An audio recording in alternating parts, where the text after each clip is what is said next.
thank you all for taking time to join us for our Iowa Pork Alliance webinar. My name's Drew Mogler. I'm on staff with the Iowa Pork Producers Association, and I handle our public policy programs as well as our environmental programs. So I spend a majority of my time working with state legislators, our Washington, D.C. delegation, and work closely with our national partners, NPPC and National Pork Board, on several different issues. So thanks again for taking some time to be here today. Really appreciate you taking time out of your Friday. We've got a good lineup here today. We're going to hear from some of our leadership from the Iowa Pork Producers Association to hear some of the key highlights that our organization has been working on this last year, as well as a pork producer panel kind of talking about some of the big issues we've dealt with over the last year, as well as answer questions from you folks on topics and issues that are important to you guys as well. So once we get to the producer panel, you'll see at the bottom of your screen a Q&A tab. If you have questions for our producers as we get going, please feel free to enter your questions in there, and we'll be able to see those and kick them out to our panelists as we go along. So to kick things off, we're going to hear from our newly installed Iowa Pork President, Dennis Lillidahl. Dennis, why don't you tell us a little bit about yourself and your operation, and we'll take it from there. Sure, Drew. Yeah, I'm a pig farmer from Southwest Iowa. We've got a wean to finish operation that we transitioned from farrow to finish in the past year. I'm looking forward to my activities the coming year.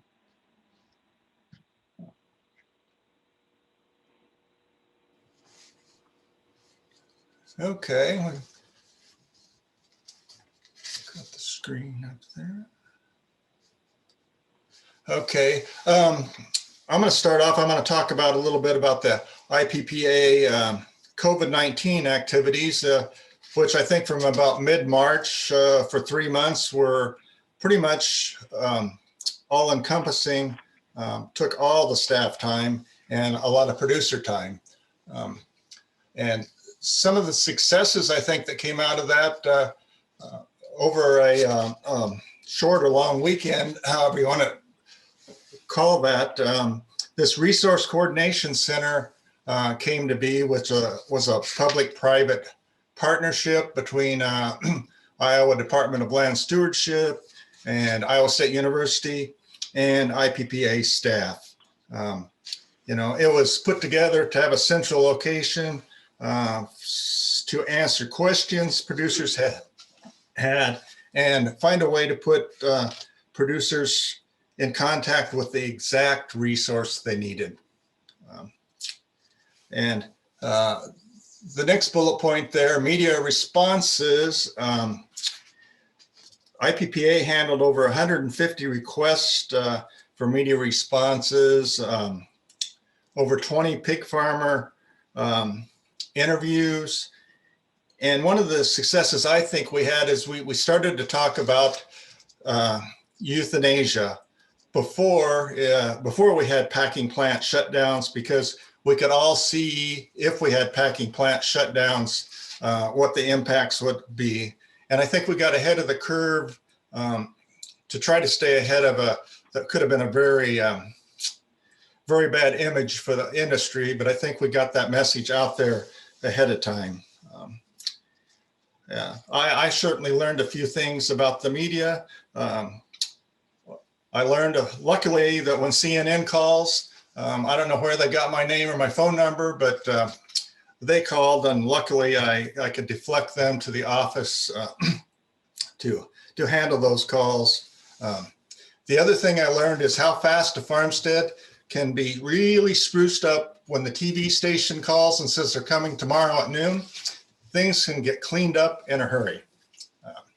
But anyway, that's kind of an extra. We also did producer webinars to dealing with really with market conditions and what the tools producers might use as they faced backups and contracts that were difficult to fulfill. We also had programs to assure that plant workers, that we care about them. So we did a thank you videos campaign in the cities where the packing plants were located. And we also supplied meals to plant workers in the Smithville plant in Sioux Falls and Tyson and Columbus Junction.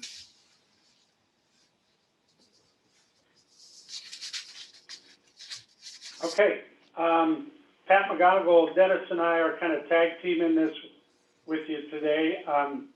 And I think Dennis has done a good job of kind of opening up the situation, but you heard Dennis refer to the euthanization and the negative public image that created for a lot of people. And I think one of the first things we recognized was we needed to have a counter message or an additional message to that, which thus evolved the Pass the Pork program. Pass the Pork program was really a unique program where we involved the governor's office here in the state of Iowa, Iowa Department of Ag and Land Stewardship, the Iowa Food Bank Association, and the ISU Meat Lab, and some other processors along the way. We needed to do this program for a couple of reasons. One is to find pathways for product to get to the needy of our state. And secondly, as I mentioned, to show that we cared. We just weren't about euthanizing pigs, but we were about feeding people. I will tell you the results of this program. It was put together in about a 4-day period, and trying to get all those entities together in 4 days is very difficult, but it was accomplished. We provided several 100,000 food pork protein meals for the needy in this state, and I think really a number of the companies on the line today were contributors to that. We had producers donate pigs. We had other entities that contributed funding to it, and so I think it was just a huge success for us. We raised over $120,000 or $30,000 and provided 300,000 or 400,000 protein meals for folks in the state. The other program that we kind of developed a little bit later was the Iowa Pork Crowd. I'm sure many of you saw it. We needed to do a couple of things here. One is instill in producers the hey, we're going to make this through this attitude. And the second thing is to communicate with our neighbors in not just Des Moines, but across the state about that the pork industry is still here, we're still chugging away, and we're proud about what we do of feeding not only our neighbors, but everybody in the nation and across the world. I think the other thing that we did was it's more of a, I call it coordination, but we had a unique situation where supply was limited for our retail partners in the state. Our two biggest retailers are Hy-Vee and Fairway. We were in direct communication with them very routinely about what's the supply look like. It wasn't about moving tons or taking a buck off a pork loin at that point. It was more a how is this system going to work, and so they had the throughput. And I will tell you that assistance, information, coordination that we provided to them has provided benefits to us. Now that we have the supply chains pretty normal, they're reaching out to us quite often about how we move more pork to consumers throughout their trade area. I think the other thing, and I want to make mention to it, the resilience and creativity of pork producers and companies like yours in the pork industry was thoroughly amazing. And I think that's been recognized by the leadership of this state of how adaptable we had or were and could be, and everything we did to make sure that every pig possible made it into the food chain. So with that, I'll turn it back to you, Dennis. Okay, just kind of a very brief overview that we, the board had a study done just so we kind of can see the impact that the pork industry has in Iowa. And as you can see, there are 147,000 jobs tied to the pork industry with $6.8 billion of household income.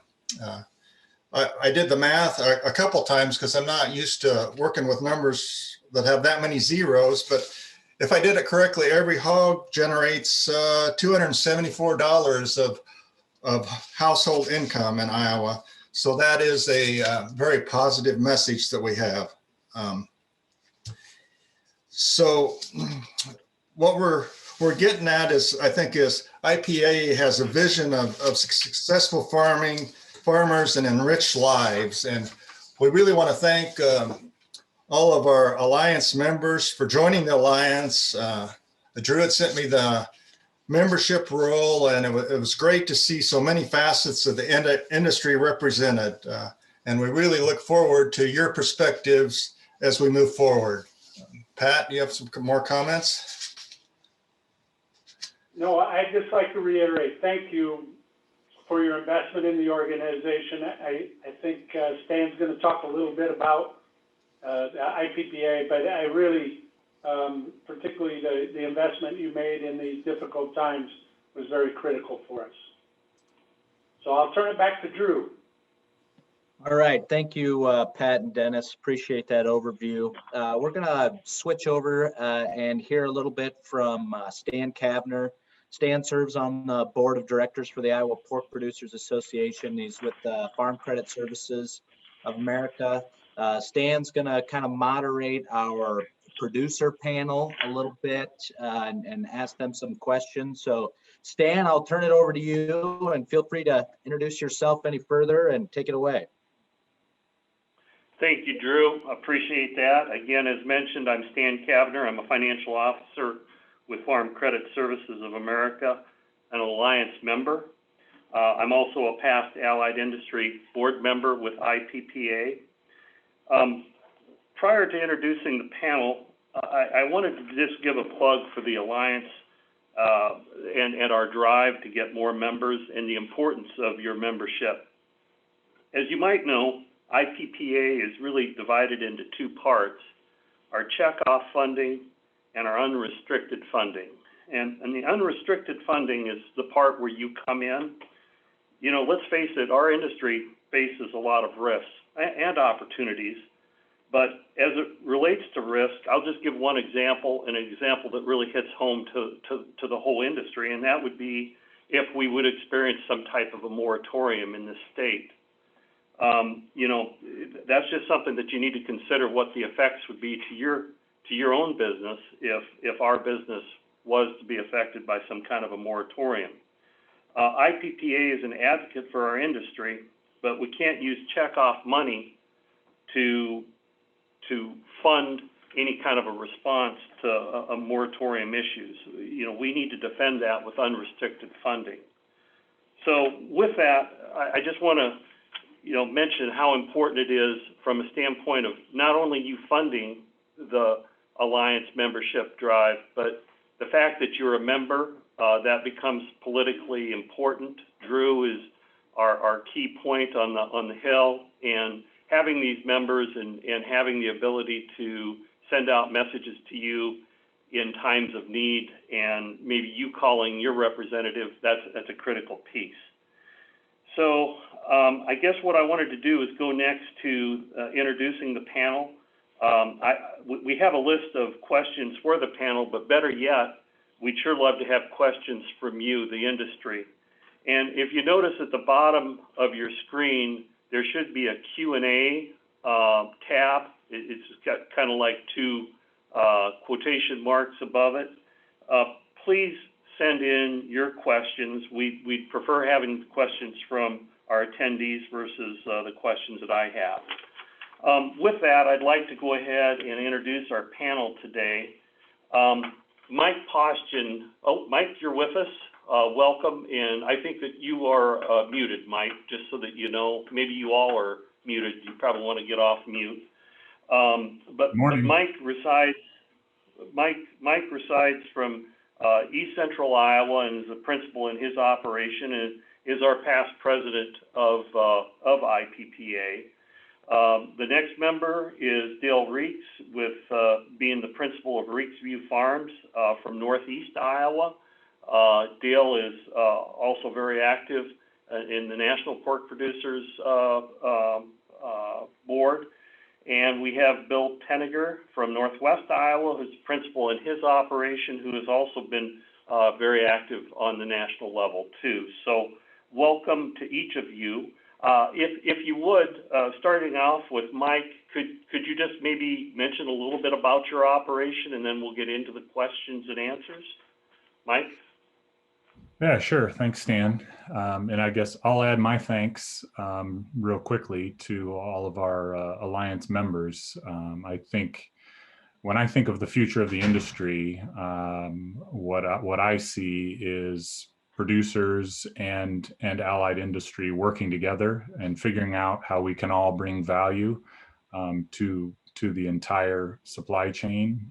So I think it's great, and I really thank all of you for participating. But as far as our farm goes, I'm sixth generation on our farm, 1,200 sows, fair to finish.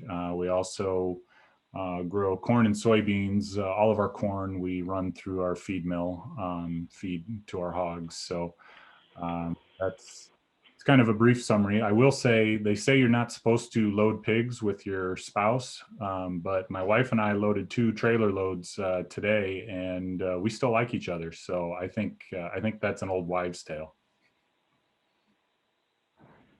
Thank you, Mike. Dale, could we move on to you? And you're on mute.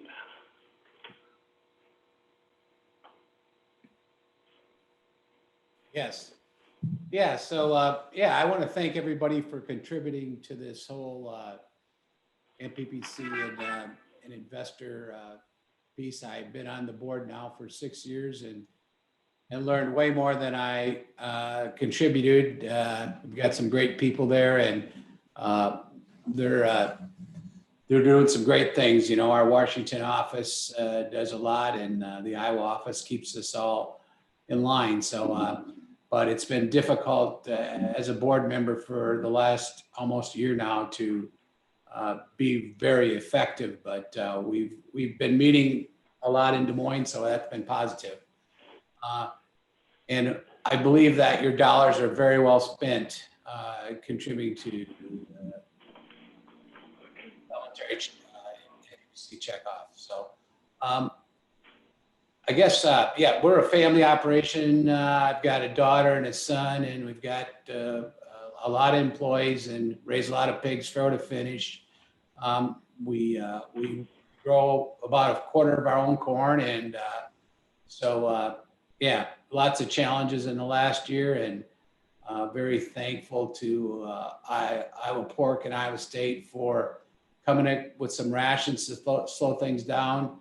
You know, at one time we had, yeah, well over 75,000 pigs backed up. So it's been a tough year, but yet managed to, we're still here. So we're happy about that. Looking forward to this year. Not looking forward to the $5 corn, but I think everything else looks pretty good. I know in the industry today, there's a huge amount of health challenges that we're experiencing, some of them as well, but looking forward to a better 2021. Thank you, Dale. Bill? Okay, Stan, I guess I just, first of all, I want to say, Stan, I've never been referred to as a principal before. I still vividly remember the days when I did not relish the thought of having to go to the principal's office. So I just had to throw that out there. But yeah, I'd like to thank everybody for their participation in the Ag Alliance and whatever they can do to help our organization better support and represent the producers in the state of Iowa. And I just, you know, hope that our Alliance members realize how, you know, how important we are as a, and I'm going to go down this road, guys. as how we are a diverse, very diverse organization, and there we have a lot of different individuals that operate differently. So, but then about myself, I guess I am. We are a family operation. We're weaned to finish. I have a wife. Is my wife has always been my partner. We've been at this for 50 plus years. I have a son that works off the farm, and we're working him in. I have told him several times, just tell me when you want me to get out of the way, and I'll get out of the way. But he tells me that he's not quite ready for that yet. So he enjoys what he does, and he wants to do that for some time here yet, and we'll see, how things go. So we do, like I said, we are weaned to finish.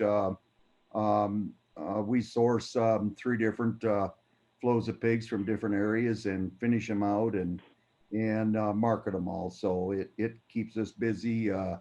We do utilize quite a few contract growers in our operation. So back to you, Stan. Thank you. Thank you, Bill, and thank you to all the panelists here. So we'll start out with questions, and hopefully one of you will grab them. Otherwise, I'll have to assign it. Tell me, if one of you wants to grab this here, what has changed in your farming operation after experiencing the hardships of COVID, and probably as it relates to the whole supply chain of the pork industry and the closings of some of the pork plants earlier this year?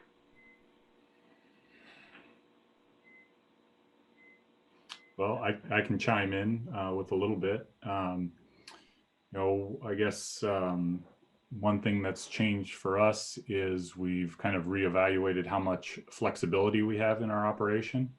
We had some previously, and I think kind of seeing how quickly a backup could snowball, from going from 1 plant down to 2 plants down to then it just kind of seemed like a domino effect there.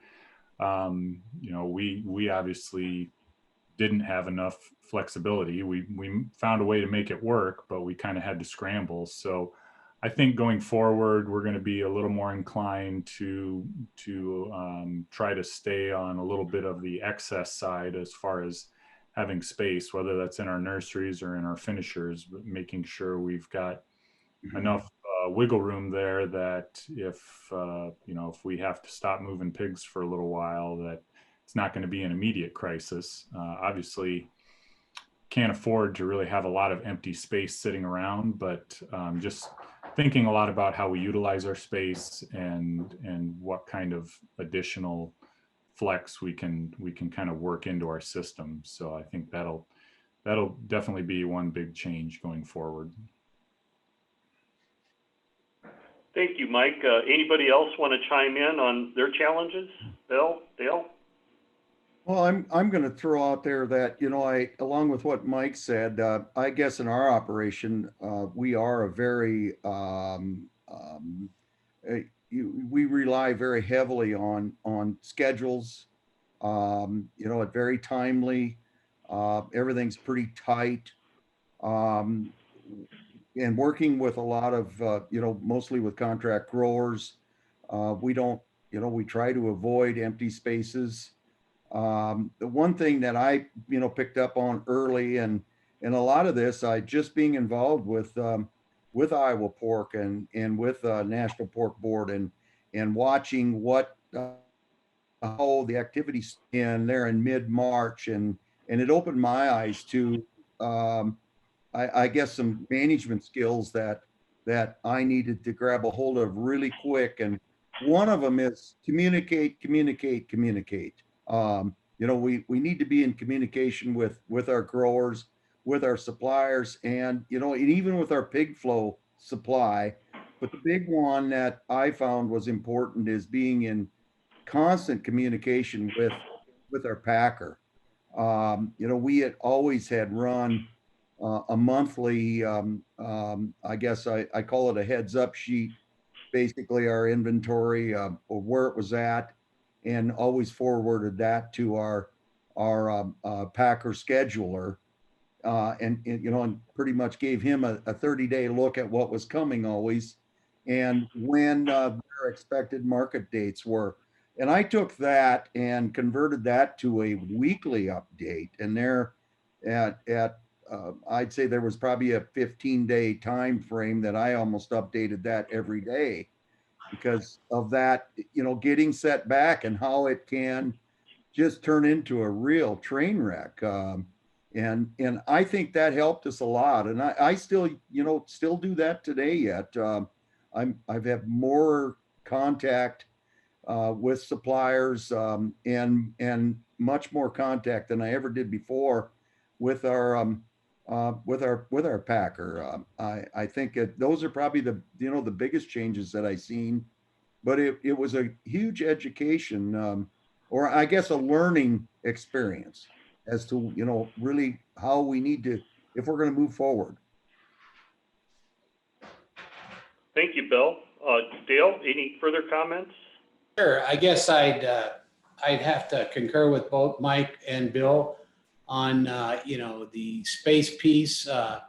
We've increased our, you know, we used to run a very tight, you know, percentage of full of capacity for our pigs. So we've increased that quite a bit. We also have learned that we can really change stuff with heat and corn, different diets. You know, some of the Iowa State stuff was very useful to us early on. Turning up the heat was useful. We could figure out how not to get pigs growed. That happens sometimes anyway, but you know, so I think that was good. I think the other thing that was really useful for us is that we had good relationships with 4 different packers. So it seemed like the problems, you know, the majority of our problems were in Waterloo, where we had a political thing going on, and you know, that was our biggest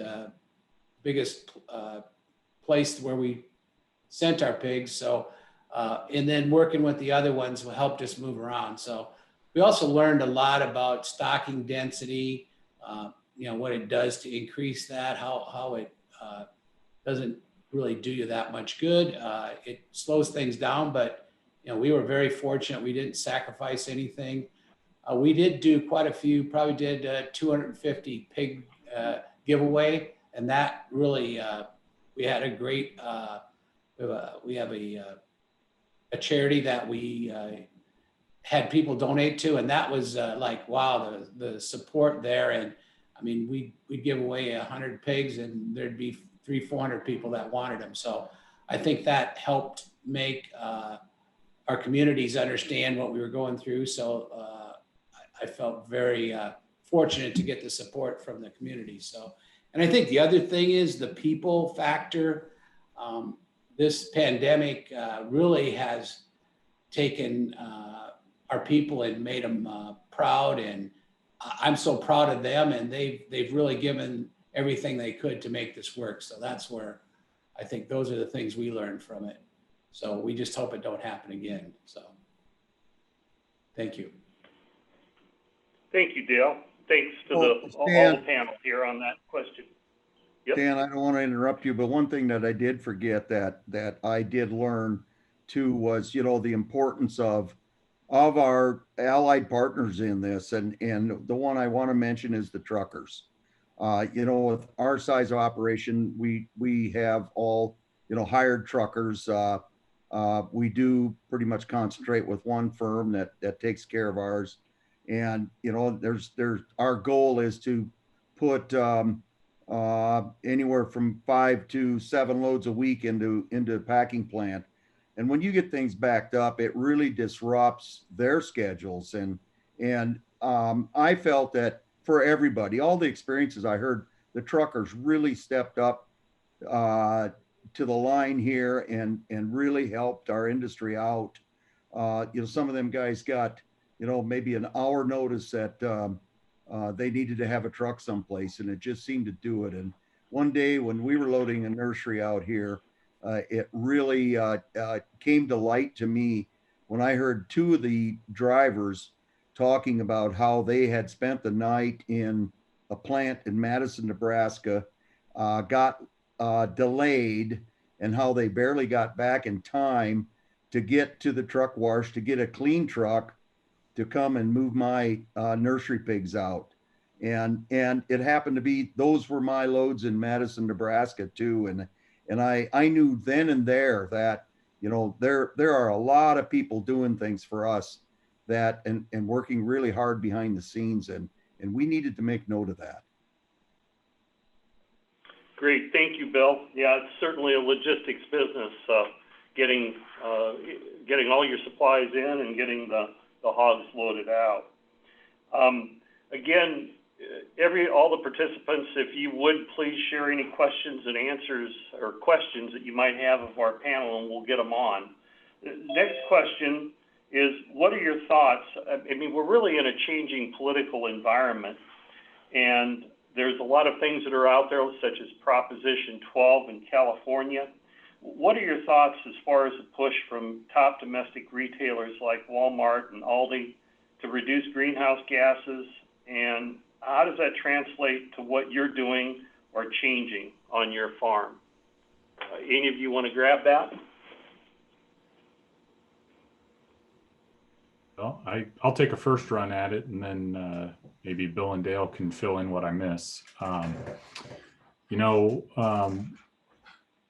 certainly on our farm, we're interested in trying to be more efficient, trying to improve the environment, because, you know, I want to make sure the farm that I pass on to my kids is in better shape than when I got it. What concerns me, though, is that a lot of these conversations are being had without any input from producers.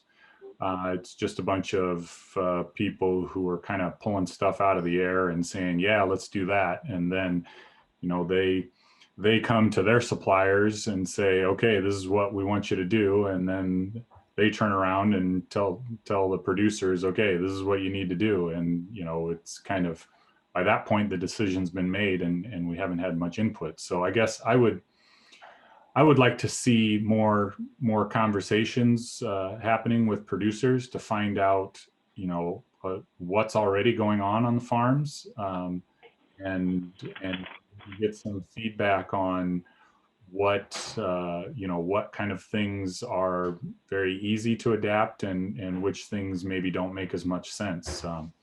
For instance, we're using a lot of cover crops on our farm. Some of our barns are solar powered. These are all decisions we've made for our farm, that because there's an economic return, or we're looking at long-term soil health results.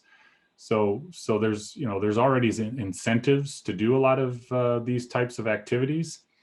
But I think it'll go a lot better if people try to first understand what's already happening on the farms before just kind of imposing some arbitrary standards or arbitrary methods that maybe don't make quite as much sense. Because at the end of the day, I think producers have a very good story to tell about sustainability, if somebody will just allow them to tell it. And that's one of those pieces of value that isn't being captured right now, that hopefully can be, and hopefully it can be done in a way that producers can be partners with other members of the supply chain, and not just have these edicts coming down from above without any input by producers. This is Bill. I'm going to say I agree with Mike wholeheartedly, and I am really concerned about that we've got the retail sector, large retailers that want to push everything down the food chain, and we are they've got to know that we are the end of the line. The buck stops here.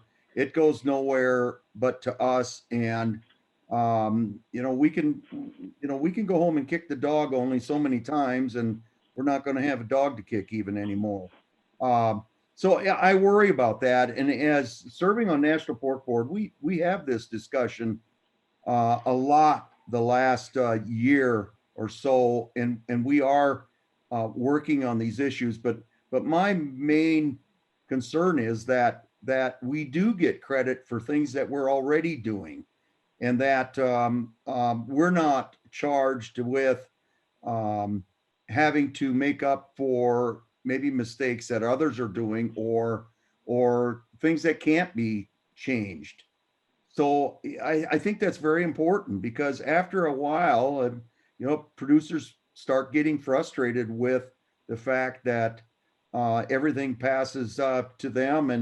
And here, if you want to talk about carbon credits and the like, that we are getting full value for what we are already doing. I think a term that I think is going to become very popular is smart barns. These are barns that are able to convert from one ventilation system to another on their own, just with a weather change, and solar power and things like that. I think are going to become very important for us.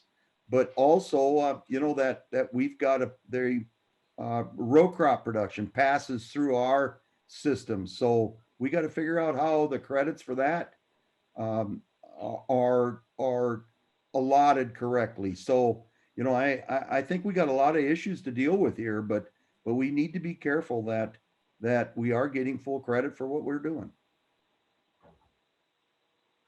Yeah, Thank so, you, Bill. Dale? yeah, thanks, Bill. So I guess I would concur with both what Mike and Bill are saying. I think, what we've done, we've worked on what we believe are some of our most sustainable pieces. And that's kind of a theory that a 2,500 head finisher will supply enough nutrients to raise the corn that we need to finish all the hogs through that system on an annual basis. So we've looked at that really hard.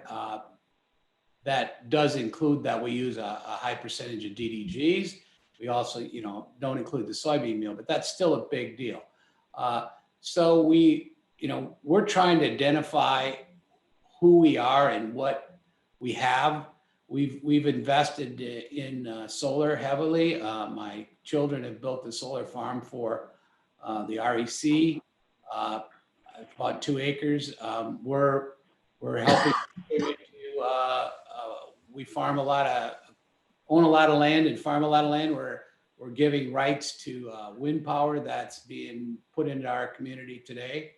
And we feel like we're very sustainable in energy. A lot of our facilities have used air exchange systems that versus some of our older facilities, we're saving $1.50 a pig per year on energy.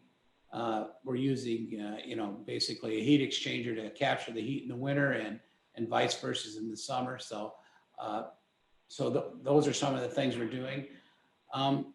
But I think at the end of the day, I agree with Bill. We need to understand what we have, identify it, and tell our story and own it. So I think we've worked with Tyson on that some, and I think that's all real possible.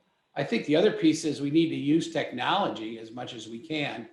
And so, for example, some of our solar systems peak shave, the peak on that utility is like from 7 till 9. So we run on batteries backup on solar for that. And that's been very beneficial to us.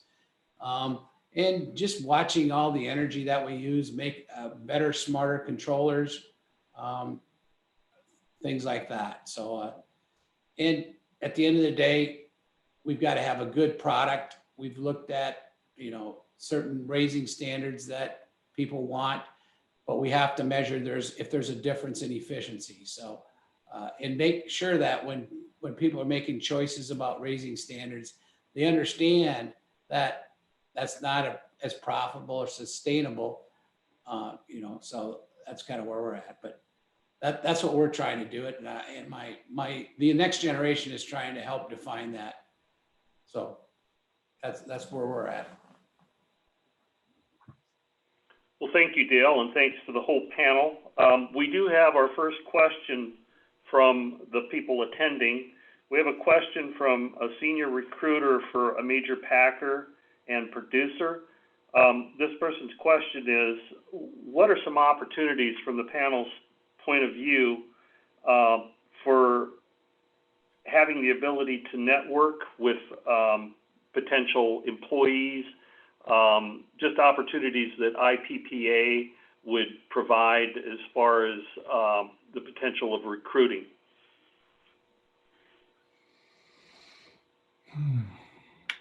That sounds like a good Drew question.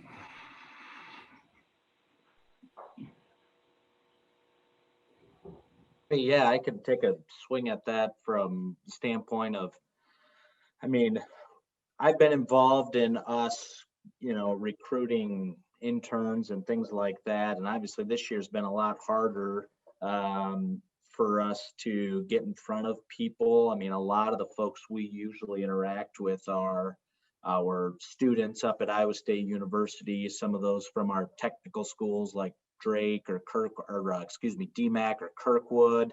But I'd say we pivoted pretty hard to be able to get in front of them in a virtual standpoint. But ultimately, when it comes to how we've normally gotten in front of those groups is a lot of involvement with either high school ag classes, FFA, 4-H projects. I mean, our county organizations have been doing such good work on engaging youth, whether it's through livestock programs or ag in the classroom type things. I think when we talk about more recruiting, maybe not so much for entry-level positions, but other positions, the opportunity to come together, usually, trade shows at Iowa Pork Congress or World Pork Expo or some of those things. I know a lot of folks in the industry are really looking forward to getting back to some of those kind of industry events to be able to, see people and interact more frequently.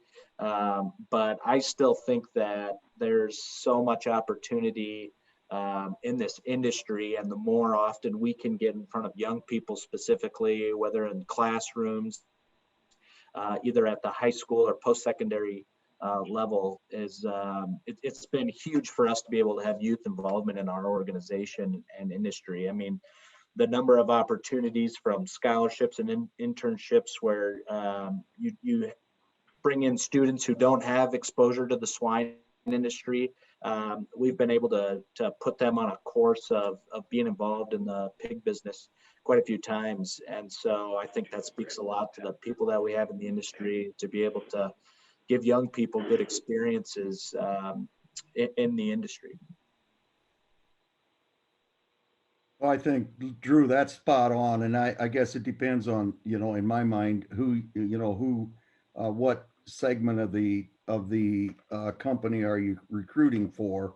But I think it's important associations and maybe even getting involved on the county levels, the local counties in the receiving area, from the particular plant that you're working might be a place. My mother always told me that if I wanted to meet a good woman for a good wife is hang out in church. That didn't necessarily work for me. I met my wife in a dance hall bar and we've been together for 50 years. So that's my advice. And don't fall out of the chair, McCongle. I think that's a really good question. This is Pat McGonigal. I think a couple things, resources that are out there that people can tap into, and there is no doubt in my mind the industry needs to do a better job of be welcoming of people that are coming outside of our industry or don't have experience. But a couple things I could list for you. One is it depends on how basic you want to be, but IPPA funded a project in cooperation with Iowa State called Animal University. And it's a platform online that you can use that can teach you some very basic things, all the way up to more sophisticated things. The Pork Board has the Destination Pork Program. You can find that on their website that gives you some of that exposure and experience. And I think the other thing kind of depends on how technical you want to be, but I think the other place is the Iowa Pork Industry Center has a wealth of information on their website. But I would concur that with what some of the panelists said, networking, it'll be fun to get back to in-person activities. Great. Thank you for the panel for answering that question. This was probably the question that I sort of wanted to end up with, but if we still have more time, I'll circle back to another one. But to the panel, what support do you need as a producer from the allied sector to continue to be successful? You know, what are some tips to the people that are on this call that how can they help you and help the industry? Well, I guess one thing that comes to the top of my mind is innovate. I think there's going to be our industry as a whole is going to continue to be asked to produce more with less, and it's going to require innovation in all aspects of the industry, I think, to make that happen. So, you know, I would encourage allied industry to, you know, don't settle for what's always worked in the past, because producers are going to be looking to ways to become more efficient and more productive, and I think and also more customized. Every operation is different, and I know traditionally it's made more sense for a company to develop you know, whether you're talking about a feeder or a vaccine, it's always made more sense to kind of come up with one universal product that you can make a whole bunch of and sell to as many people as possible. But I think more and more we're seeing that, you know, there's lots of different ways to raise pigs, and I think there's going to be more and more demand for products that are custom built, custom designed for farms to take advantage of every farm's unique resources and unique challenges that they have. So being innovative, being nimble, being flexible, I think a lot of producers are going to be looking for that, and I think that would position a company well to adapt with the changing times. You know, Mike, this is Bill. I'm really happy, or, you know, glad that you came with that, Mike, because that's what in doing my, you know, pre WebEx homework here, I did write some stuff down, and that was the first thing that I wrote down was innovation. You know, I think that's really important, and as long as I've been around a long time in this industry, and as an old guy, you know, maybe I would tend to not accept innovation, but looking back, I can see that is what really has kept me in the industry and a lot of other people, is be willing to accept new ideas, new innovation, and some of the things that I wrote down was, you know, even innovative with feed ingredients. You know, we're seeing new amino acids, synthetic type amino acids that are improving our costs. Just, you know, stuff like that. You know, technology, even in the biosecurity area, you know, new and maybe innovative ways to protect us from you know, different viruses and disease and stuff. You know, and in my mind, anything that is labor saving, especially with some of the bigger operations that have a lot of employees, I think that is very important to keep costs down and keep everybody competitive.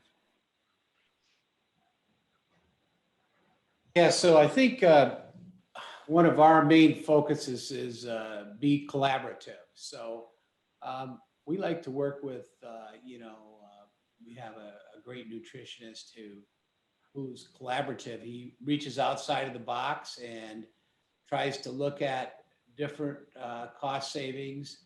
And, we could change rations every week if we have to. So, and that's a big challenge for our system. But, working with companies that really want to listen and find solutions, not the cookie cutter program that in most cases are there. That's how we like to work. We like to work with the genetic companies that way, the vaccine companies that way, the ventilation, we like to work that way with transportation. Technology can really do a lot for you, and we've tried to adapt that. But as an industry, I think the big thing is, we have to make our people feel like they're real people. We cannot, we can't push people down, and we've got to give people where their credit is due. And I think that's one thing that we've really benefited from. We really do care about who we work with. And I think that goes back and forth. Of course, we don't like a lot of bullshit, but it's been good. So, but that's how we have collaborative with our partners in that sell us products and with our employees. So I think that's our big push at this point in time. Dale, thank you. That's all three of you. That's great insights. I have one last closing question, and Dale, maybe you've already touched on this, but what is the one big thing in each of your operations that you feel is going to be most important going forward? If you could just strike on one key point, each of you.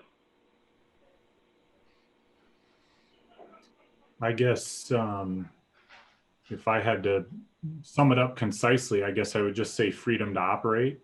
And by that, I mean the freedom to be able to implement the practices that will do the most towards, improving the environment, improving the welfare of our animals, all of those things. We need the ability to do what's proven to work on our farms and what we know from experience will work.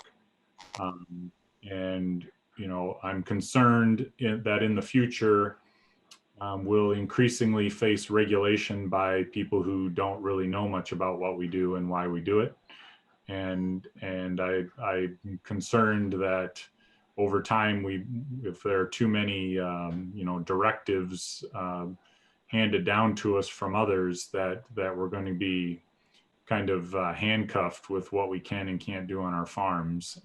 So I'm hoping that we'll continue to have that trust and that license to operate from society that will allow us to keep doing the best job that we can. Great, thank you, Mike. Bill or Dale? Well, I'm going to go forward with great, Mike. I'm glad you brought that up. That's very important.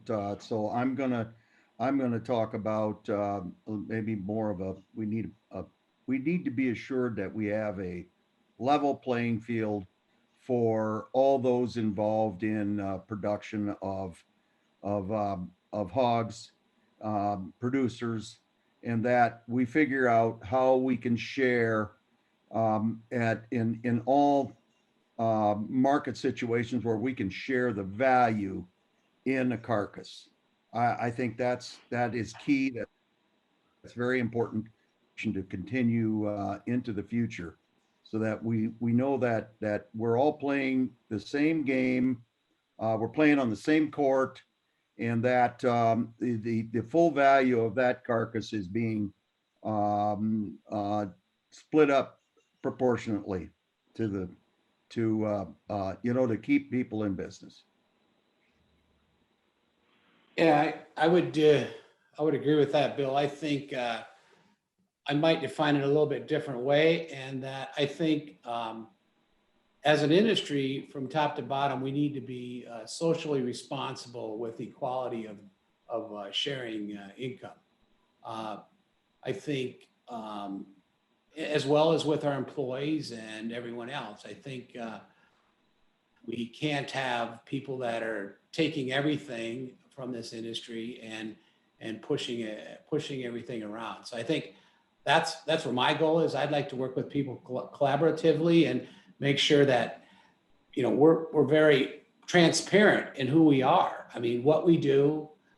That's one thing I've learned in the last 5 years. We have to be transparent, and we have to say, okay, this is where we're at. You know, we want to be part of the solution here, but we can't be on the bottom of the stick, you know. So anyway, we're trying to do a good job, and I think we're a great asset to the state of Iowa, and we supply good products, and hopefully collaboratively we can share and move this industry forward. Dale, thank you, and thank you to all three of the panelists. It's been informative. To respect everybody's time, we're coming up here on the hour mark. I just wanted to put a plug in, and then I'm going to pass it back to Drew to close. But the Iowa Pork Alliance is a critically important piece, and you're part of it. We started this a year ago, and with COVID, it's been kind of a challenge, and that's why we wanted to have this virtual meeting. My challenge to the association is to take this much further, to get much more involvement by the industry and support of the industry financially, and just from a standpoint of the membership and the strength in numbers piece of it. Thank you, Bill. I like your background even better. But I just think that the importance of this, and as the recruiter was asking about networking, this is going to be a phenomenal way to have industry to network. And the goal would be that future pork congresses will have in-person meetings, and we'll have specific meetings for the Pork Alliance. Being a member should provide you more information and give you more back than what you're giving to it. That's what I always see in working with IPPA, and that's been my experience. So with that, again, thank you for your time. Drew, do you want to close us out? Yeah, certainly. Thank you, Stan. I really appreciate those comments, and thank you to all of our producers for being on the panel today, and thank you for you Alliance members for joining us. Really appreciate your time and efforts. Like Stan said, our goal as a membership organization is to return value to our members. And so, you know, we look forward to doing that in the coming years.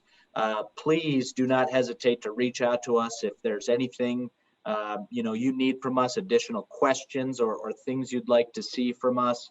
We're open to that at all times. So you can call into our office, get in contact with me, and I'd be happy to chat with you any more about Alliance. If you think you have colleagues or peers in the industry who would benefit from being a member of the Alliance, please do reach out to them, put them in contact with Iowa Pork and myself, and we'd be happy to facilitate that. So once again, thank you for giving us some time out of your day today. We really appreciate it, and wish you all continue to stay safe and healthy. Thank you.